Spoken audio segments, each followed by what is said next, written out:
Many skillful inventors have from time to time added new power to the steam engine, and, by numerous modifications, rendered it capable of being applied to nearly all the purposes of manufacture, driving machinery, impelling ships, grinding corn, printing books, stamping money, hammering, planing, and turning iron.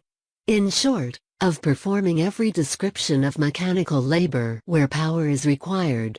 One of the most useful modifications in the engine was that devised by Trevithick, and eventually perfected by George Stephenson and his son, in the form of the railway locomotive, by which social changes of immense importance have been brought about, of even greater consequence, considered in their results on human progress and civilization, than the condensing engine of Watt.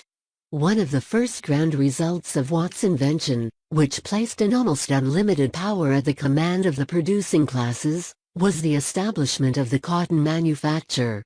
The person most closely identified with the foundation of this great branch of industry was unquestionably Sir Richard Arkwright, whose practical energy and sagacity were perhaps even more remarkable than his mechanical inventiveness. His originality as an inventor has indeed been called in question, like that of Watt and Stephenson. Arkwright probably stood in the same relation to the spinning machine that Watt did to the steam engine and Stephenson to the locomotive. He gathered together the scattered threads of ingenuity which already existed, and wove them, after his own design, into a new and original fabric. Though Lewis Paul, of Birmingham, patented the invention of spinning by rollers 30 years before Arkwright, the machines constructed by him were so imperfect in their details, that they could not be profitably worked, and the invention was practically a failure. Another obscure mechanic, a reed maker of Lee, named Thomas Hayes, is also said to have invented the water frame and spinning jenny. But they, too, proved unsuccessful. When the demands of industry are found to press upon the resources of inventors, the same idea is usually found floating about in many minds. Such has been the case with the steam engine, the safety lamp, the electric telegraph, and other inventions. Many ingenious minds are found laboring in the throes of invention, until at length the mastermind, the strong practical man, steps forward, and straightway delivers them of their idea, applies the principle successfully, and the thing is done. Then there is a loud outcry among all the smaller contrivers, who see themselves distanced in the race. And hence men such as Watt, Stephenson, and Arkwright, have usually to defend their reputation and their rights as practical and successful inventors. Richard Arkwright, like most of our great mechanicians, sprang from the ranks. He was born in Preston in 1732. His parents were very poor, and he was the youngest of 13 children. He was never at school, the only education he received he gave to himself. And to the last he was only able to write with difficulty. When a boy, he was apprenticed to a barber, and after learning the business, he set up for himself in Bolton, where he occupied an underground cellar, over which he put up the sign, "Come to the subterraneous barber, he shaves for a penny." The other barbers found their customers leaving them, and reduced their prices to his standard, when Arkwright, determined to push his trade, announced his determination to give a clean shave for a halfpenny. After a few years he quitted his cellar, and became an itinerant dealer in hair. At that time wigs were worn, and wig-making formed an important branch of the barbering business. Arkwright went about buying hair for the wigs. He was accustomed to attend the hiring fairs throughout Lancashire resorted to by young women, for the purpose of securing their long tresses. And it is said that in negotiations of this sort he was very successful. He also dealt in a chemical hair dye, which he used adroitly, and thereby secured a considerable trade. But he does not seem, notwithstanding his pushing character, to have done more than earn a bare living. The fashion of wig-wearing having undergone a change, distress fell upon the wig-makers. And Arkwright, being of a mechanical turn, was consequently induced to turn machine inventor or conjurer, as the pursuit was then popularly termed. Many attempts were made about that time to invent a spinning machine, and our barber determined to launch his little bark on the sea of invention with the rest. Like other self-taught men of the same bias, he had already been devoting his spare time to the invention of a perpetual motion machine. And from that the transition to a spinning machine was easy.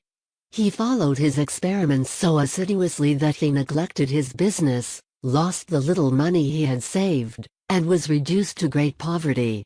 His wife, for he had by this time married, was impatient at what she conceived to be a wanton waste of time and money, and in a moment of sudden wrath she seized upon and destroyed his models, hoping thus to remove the cause of the family privations. Arkwright was a stubborn and enthusiastic man, and he was provoked beyond measure by this conduct of his wife, from whom he immediately separated. In traveling about the country, Arkwright had become acquainted with a person named Kay, a clockmaker at Warrington, who assisted him in constructing some of the parts of his perpetual motion machinery.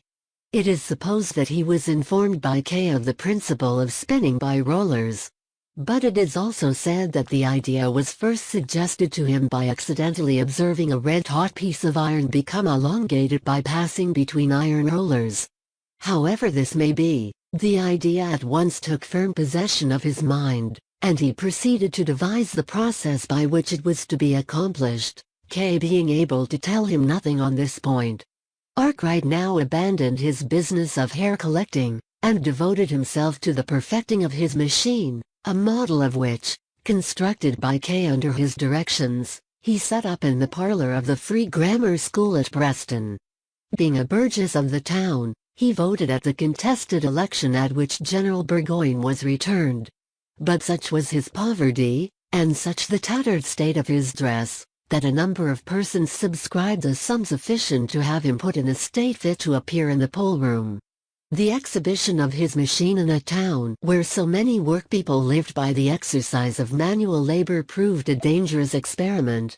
Ominous growlings were heard outside the schoolroom from time to time, and Arkwright, remembering the fate of Kay, who was mobbed and compelled to fly from Lancashire because of his invention of the fly shuttle, and of poor Hargreaves, whose spinning jenny had been pulled to pieces only a short time before by a Blackburn mob, wisely determined on packing up his model and removing to a less dangerous locality.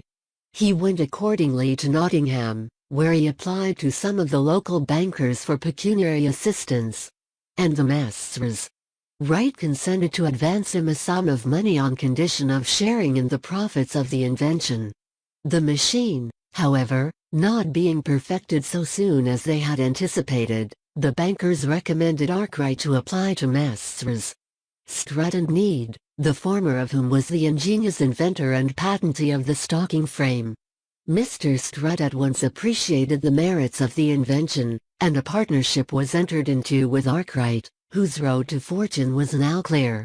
The patent was secured in the name of Richard Arkwright, of Nottingham, clockmaker, and it is a circumstance worthy of note, that it was taken out in 1769, the same year in which Watt secured the patent for his steam engine. A cotton mill was first erected at Nottingham, driven by horses. And another was shortly after built, on a much larger scale, at Cromford, in Derbyshire, turned by a water wheel, from which circumstance the spinning machine came to be called the water frame.